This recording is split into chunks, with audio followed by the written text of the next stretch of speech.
As we grow older, we often think we know what to expect in our later years. But when I moved into a nursing home at the age of 81, I quickly realized that aging is full of surprises. Some of them are positive, some are challenging, but all of them have changed my perspective on life. After spending a year in the nursing home, I've learned a lot about what truly matters when it comes to aging well. It's not just about surviving the years, but about how we experience them. In this video, I will share 7 life-changing lessons that I learned during my first year in a nursing home. These lessons are powerful and could help you, or someone you love, navigate the aging process with more wisdom and grace. Some of these insights might confirm things you already know, while others may challenge how you view aging. Either way, by the end of this video, you'll have a deeper understanding of what it really means to age well and how to embrace each stage of life. Stick with me until the end, because the last lesson I share made the biggest impact on me, and it might completely change the way you approach your own aging journey. 1. Loneliness is a choice, not a sentence. When I first arrived at the nursing home, I thought loneliness would be an inevitable part of my life. My spouse had passed years ago. My children were busy with their own lives, and many of my friends had either moved away or passed on. I assumed that loneliness was something I would just have to accept as I got older. However, after a year here, I realized that loneliness is not a condition, it's a choice. In the nursing home, I saw 2 types of people: those who stayed in their rooms, waiting for visitors, convinced that no one cared about them, and those who actively sought out connection. Margaret, a woman I met here, had no family nearby and rarely received visitors, yet she was always smiling and engaging with others. I asked her how she stayed so positive, and she laughed and said, "I knock on doors, sit at full tables, and never wait for happiness to find me. I go looking for it." This perspective struck me deeply. I took her advice and began to reach out. Instead of waiting for someone to visit me, I made an effort to say hello to people in the hallways, join card games, and ask about others' lives and stories. Slowly, my world expanded, and the more I interacted with others, the more fulfilling my days became. I learned that loneliness is not about being alone, but about choosing to stay disconnected. There will always be opportunities to talk, laugh, and connect, but only if you actively seek them. So if you're feeling lonely, ask yourself, am I waiting for others to come to me, or am I making the first move? Because the people who reach out find companionship and joy, while those who wait often remain isolated. 2. Independence fades faster if you let it. One of the first things I noticed when I moved into the nursing home was how quickly some residents gave up on their independence. Richard, a man who had always been strong and self-sufficient, started asking for help with even the smallest tasks, things he had done his entire life.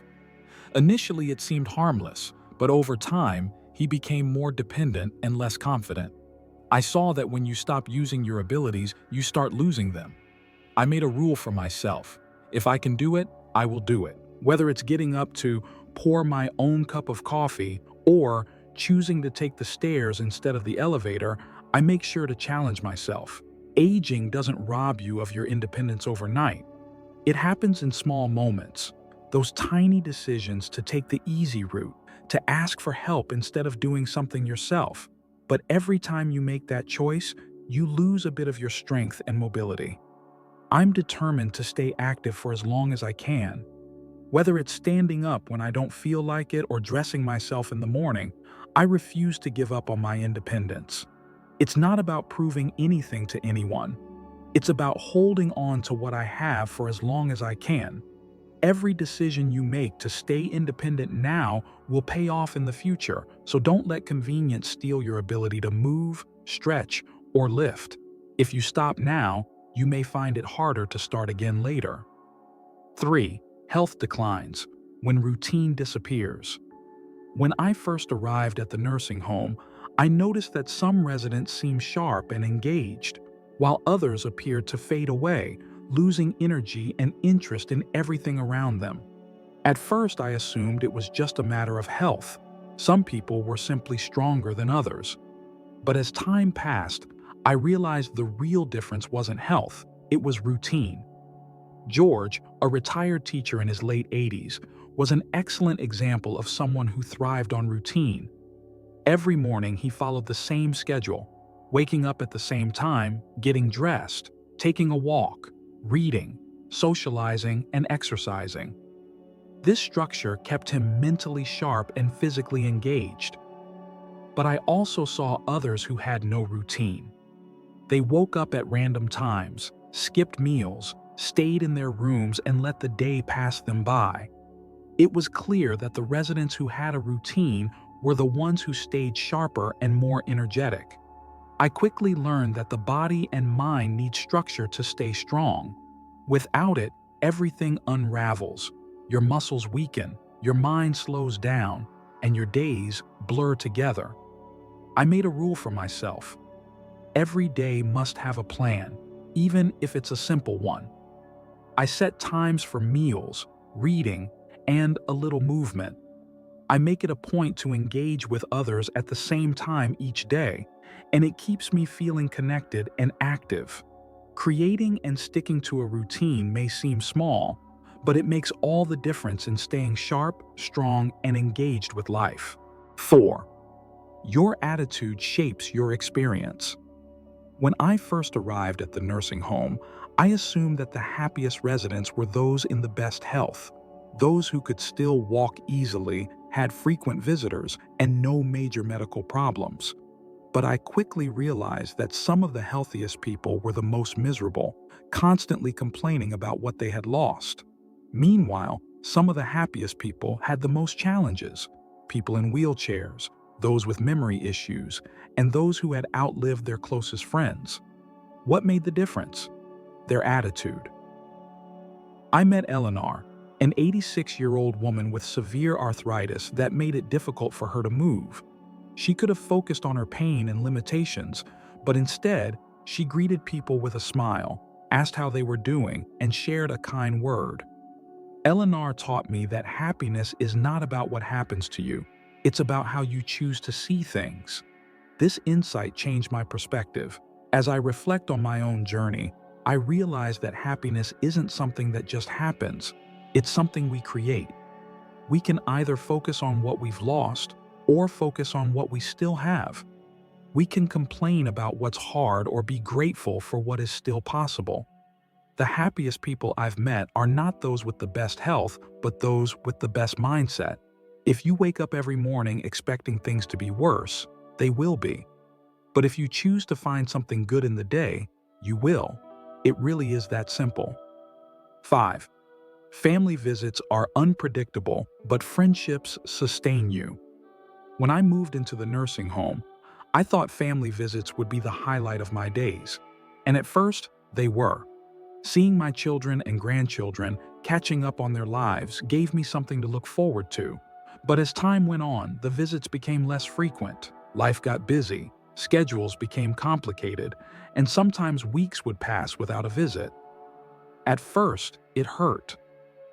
I found myself waiting, hoping, and feeling disappointed when the phone didn't ring.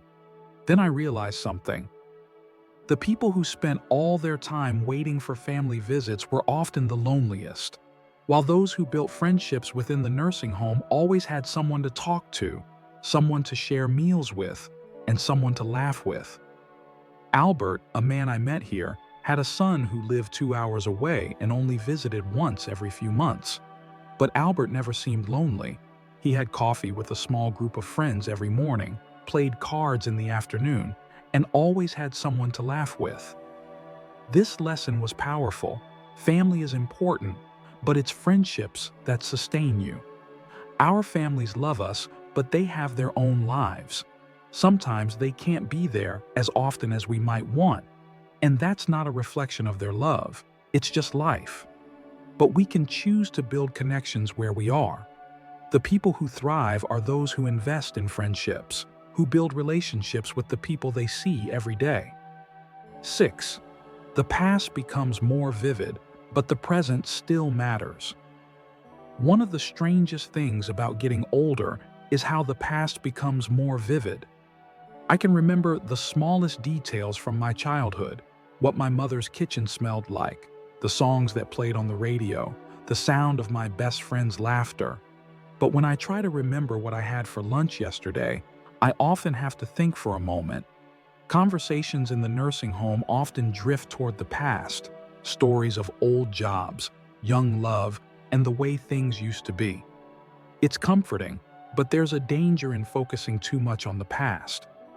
Frank, an 89-year-old man I met, could tell stories about his younger days with stunning clarity, but that's all he talked about. He never joined activities, never asked anyone about their lives, and seemed to have forgotten that the present was still here. Then there was Helen, 84, who also loved reminiscing about her past, but she never let it stop her from living in the present. She always tried new things and remained curious about life.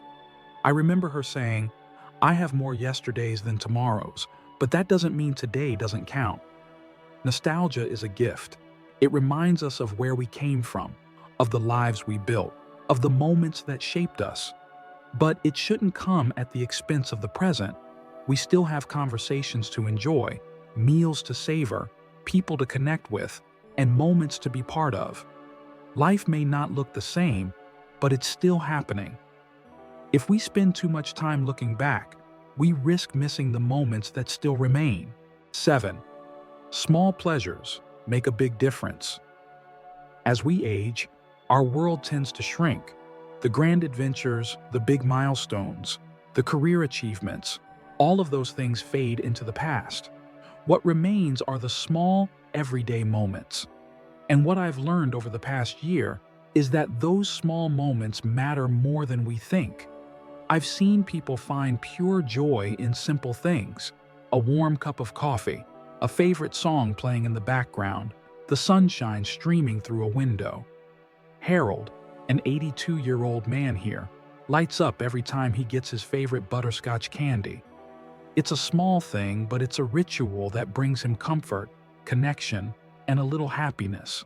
For me, it's the first sip of tea in the morning or the sound of birds outside my window. Those tiny moments become the highlights of the day, and those who embrace them are the ones who remain the happiest. On the other hand, focusing only on what's missing, what we can't do anymore, leads to bitterness and emptiness. Happiness doesn't always come from big events. Sometimes it comes from the little things. If you can learn to appreciate the small joys around you, life becomes brighter, no matter where you are in life. Conclusion. After a year in a nursing home, I've learned that aging is not just about growing older. It's about how we choose to experience the years we have left. Independence fades if we let it, but by staying active and engaged, we hold on to more than we think. Loneliness is a choice, not a sentence. And by reaching out, we can create meaningful connections. Routine is essential for maintaining our health, both mentally and physically.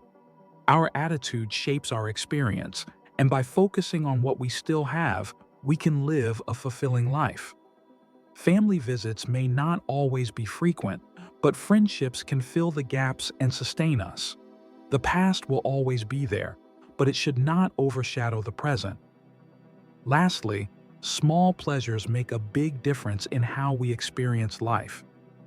If there's one thing I want you to take away from this, it's that life doesn't end when things change.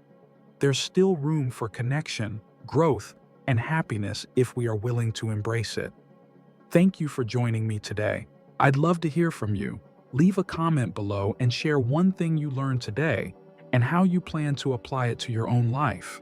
Your thoughts are important, and reading your comments inspires me to keep sharing these lessons with you. If you found this video helpful, please like, subscribe, and share. Your support helps me create more content to inform and inspire you. Thanks for watching, and I look forward to seeing you in the next video.